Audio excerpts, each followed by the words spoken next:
श्री शिवाय नमस्तुभयम। दोस्तों, जैसा कि आप सभी लोग जानते हैं कि 2 अगस्त 2026 यानी रविवार को पड़ रही है सावन मास की संकष्टी चतुर्थी व्रत। और दोस्तों, यह वह तिथि है जो सावन मास में पड़ने वाली सबसे बड़ी तिथि है, क्योंकि यह रविवार के दिन पड़ रही है और इसका बहुत ही बड़ा और विशेष महत्व होता है। पूज्य गुरु जी ने कहा है कि अगर कभी भी मौका लग जाए और सावन मास की संकष्टी चतुर्थी व्रत रविवार को पड़ जाए तो आप लोगों को 7 चावल के दाने वाला उपाय तो अवश्य ही करना चाहिए।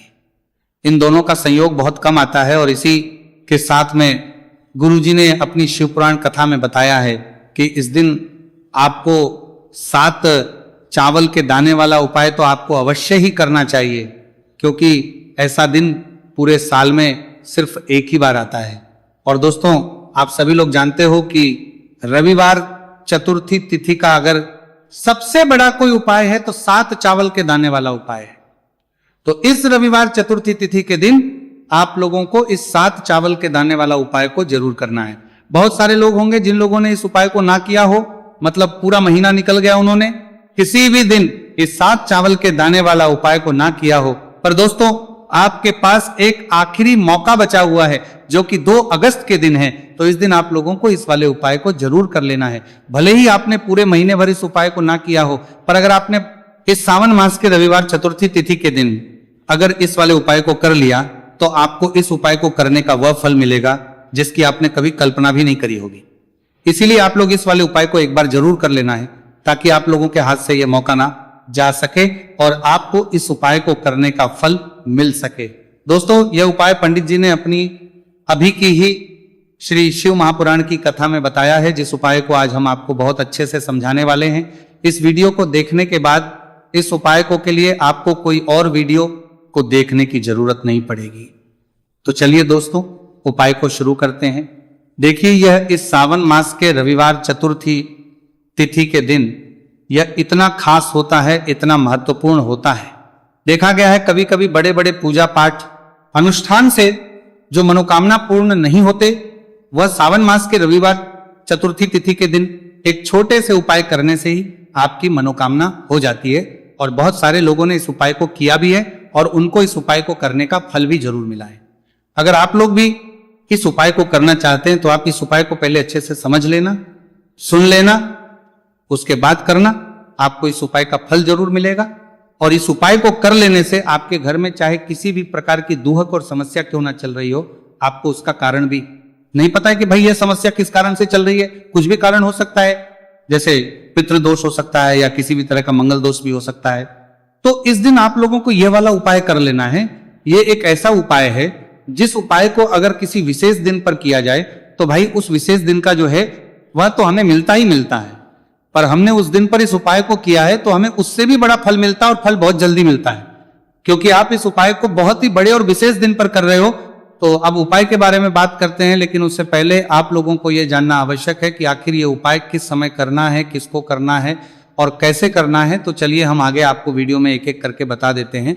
लेकिन उससे पहले अगर आप लोग हमारे चैनल पर पहली बार आए हैं या फिर मेरी आवाज आज पहली बार सुन रहे हैं तो हमारे चैनल को सब्सक्राइब जरूर कर लेना और इस वीडियो को लाइक करके कमेंट बॉक्स में श्री शिवाय नमस्तु भयम ओम नमः शिवाय जरूर टाइप कर दें। तो दोस्तों, इस 7 चावल के दाने वाला उपाय को हमें इस रविवार चतुर्थी तिथि के दिन कैसे करना है, किसको करना है, किस समय करना है और कहां पर करना है, ये सारे सवालों के जवाब आपको इस वीडियो में मिल जाएंगे।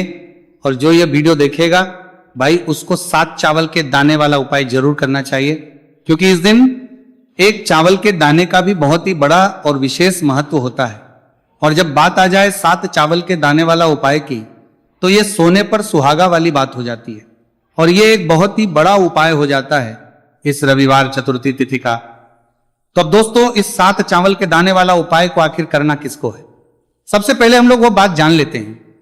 तो देखो, घर की जो बड़ी माताएं बहनें होती हैं, उन माताओं बहनों में से कोई भी एक बड़ी माता बहन इस वाले उपाय को कर सकती है। और दोस्तों, अगर आप चाहें तो अपने घर में से सभी सदस्यों को भी इस उपाय को करवा सकते हैं।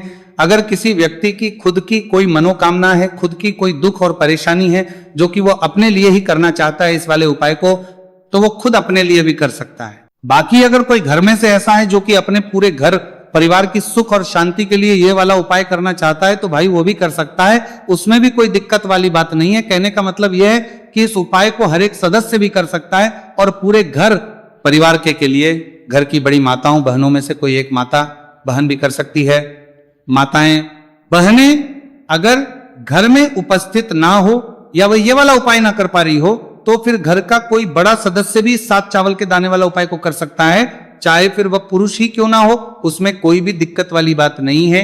अब दोस्तों जो अगला प्रश्न निकल कर आता है वो यह आता है इस उपाय को लेकर कि आखिर इस उपाय को हमें किस समय करना है, सुबह के समय करना है कि शाम के समय करना है। तो देखो इस वाले उपाय को आप लोग सुबह के समय भी कर सकते हो और शाम के समय प्रदोष काल में भी कर सकते हो। अब अगर आप पूछो कि भाई सबसे उत्तम समय कौन सा रहेगा इस 7 चावल के दाने वाला उपाय को करने का, तो हम आपसे बस यही कहेंगे कि इस उपाय को आप सुबह के समय करेंगे तो ज्यादा बेहतर होगा।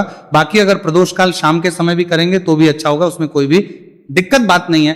तो अब दोस्तों जो अगली सबसे बड़ी और महत्वपूर्ण बात आती है वो ये आती है कि सुबह अगर हम उपाय को करेंगे तो हमें कितने बजे से लेकर कितने बजे तक के बीच में करना है, और शाम के समय प्रदोष काल में करेंगे तो हमें कितने बजे से लेकर कितने बजे के बीच में करना है। तो देखो सुबह जितनी जल्दी हो सके आप उपाय को करने की कोशिश करना। बाकी अगर किसी कारणवश लेट भी हो जाओ, थोड़ी देर भी हो जाए, तो 10 या 11 बजे तक भी आप उपाय कर लेना, पर 12 बजे से ज्यादा देरी ना हो। ठीक है, इस बात का ध्यान रखना। उसके बाद में दोस्तों अगर शाम के समय प्रदोष काल की बात करें, प्रदोष काल का जो समय है होता है वो शाम के 6 बजे से शुरू हो जाता है। मतलब शाम के 6 बजे से लेकर 7 बजे के बीच का जो समय होता है यह समय प्रदोष काल का समय होता है। तो आप इस उपाय को 7 या 8 बजे के बीच में भी कर सकते हो। मतलब शाम के 6 बजे से रात 8 बजे के बीच में आप कभी भी इस वाले उपाय को कर सकते हो, उसमें कोई भी दिक्कत वाली बात नहीं है। देखिए दोस्तों एक एक करते हुए हम उपायों को समझेंगे। सबसे पहला उपाय बहुत ही आसान सा उपाय है।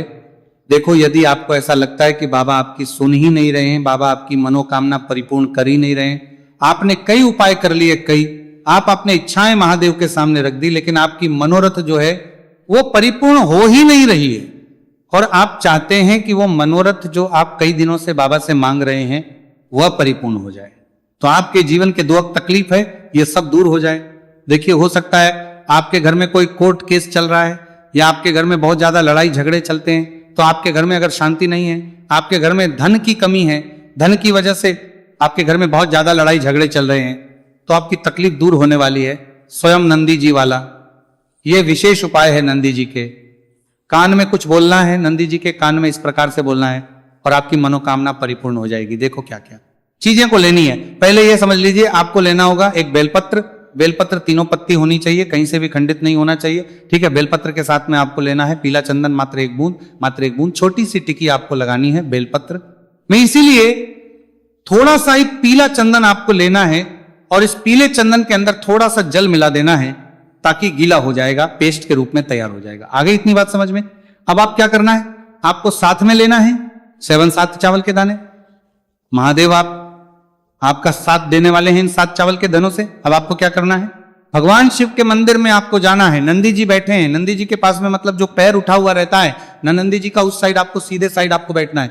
इस यहां पर जैसे ही बैठोगे यहां पर आपको बेलपत्र लेना है और बेलपत्र की जो ये बीच की जो डंडी है यहां पर आप मात्र पीले चंदन की एक बिंदी लगा देनी है। पीले चंदन की बिंदी लगा दी। अब ये जो ऊपर वाली जो पत्ती है यहां पर एक एक करते हुए 7 चावल आपको रखना है।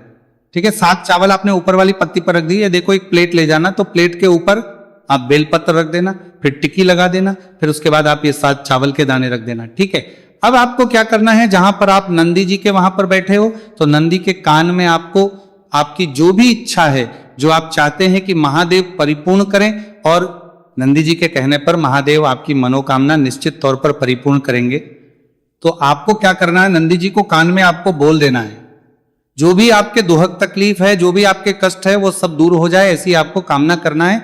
और नंदी जी के कानों में आपको बोल देना है। जो भी आप चीज बोलेंगे वो नंदी जी भगवान शिव से विनय करके बोलेंगे, और नंदी जी की बात भगवान शिव नहीं टालते हैं, और इसीलिए जो भी इच्छा है, आपकी जो भी कामना है वो आपको विशेष बोलना है और उसके बाद आपको वहां से उठना है। ठीक है, नंदी जी को कान में मनोकामना बोल दी, फिर उठना, फिर उसके बाद भगवान शिव के वहां पर जाना, और ये जो बेलपत्र है ये बेलपत्र चिकना वाला साइड जो है और भगवान शिव के शिवलिंग के ऊपर इसे अर्पित कर देना है। अर्पित कैसे करोगे, जो बेलपत्र का जो चिकना वाला साइड है वो नीचे की साइड हो जाना चाहिए। अब से ही आप अर्पित करने जाओगे तो चावल के दाने तो गिर जाएंगे, यानी कि जैसे ही अर्पित करने जाओगे तो भगवान शिव के शिवलिंग के ऊपर चावल के दाने गिर जाएंगे, क्योंकि वो किसी से भी चिपके हुए नहीं है तो कोई तकलीफ नहीं है। वो जैसे आप अर्पित करोगे ना भले चावल के दाने भगवान शिव के शिवलिंग पर गिर जाए, वो कोई तकलीफ नहीं है। बस आपको ये जो बेलपत्र है ये आपको उल्टा अर्पित कर देना है, यानी कि जो पीला है भगवान शिव के शिवलिंग पर स्पर्श होना चाहिए और इस प्रकार से आपको अर्पित कर देना है। डंडी का जो हिस्सा है जलाधारी की तरफ हो जाना चाहिए। बस इतना सा प्यारा सा उपाय एक बार करके देखिए। निश्चित तौर पर महादेव आपकी जो भी मनोरथ है, जो बाबा से आप कई दिनों से मांग रहे हैं, वह निश्चित तौर पर परिपूर्ण हो जाएगी। आ गई इतनी बात समझ में? देखिए अब हम बात करते हैं दूसरे उपाय की। देखिए यह उपाय जीवन ऊर्जा का है, रविवार का दिन है और चतुर्थी तिथि है। अगर आपके जीवन में बहुत ज्यादा अंधकार है, अगर आपके घर के जो बच्चे हैं बहुत ज्यादा सोचते हैं, या आपके घर में कोई भी ऐसा व्यक्ति है बहुत ज्यादा सोचता है, डिप्रेशन में रहता है, तनाव उसको है, तो तनाव को मुक्त करने के लिए यह उपाय है। अगर उसके भाग्य में जीवन में तेज की प्राप्ति नहीं है, तेज यानी कि ऊर्जा नहीं है, उदासी रहती है जीवन में, आलस है, तो फिर उस व्यक्ति को यह उपाय करना चाहिए। कोई काम करता भी है तो उसमें सफल नहीं हो पा रहा है, तो विशेष ये उपाय उसी व्यक्ति को करना है। देखो इस उपाय के लिए आपको क्या क्या सामग्री लेना होगी। सबसे पहले तांबे का एक पात्र लेना, उसके अंदर घर से आपको जल भरना है। अब इसी जल के अंदर आपको लाल चंदन डालना है। एक चुटकी डालें, थोड़ा ज्यादा डालें, जितना आपको डालना है आप डालें। लाल चंदन जो होता है वो तेज की वृद्धि करता है।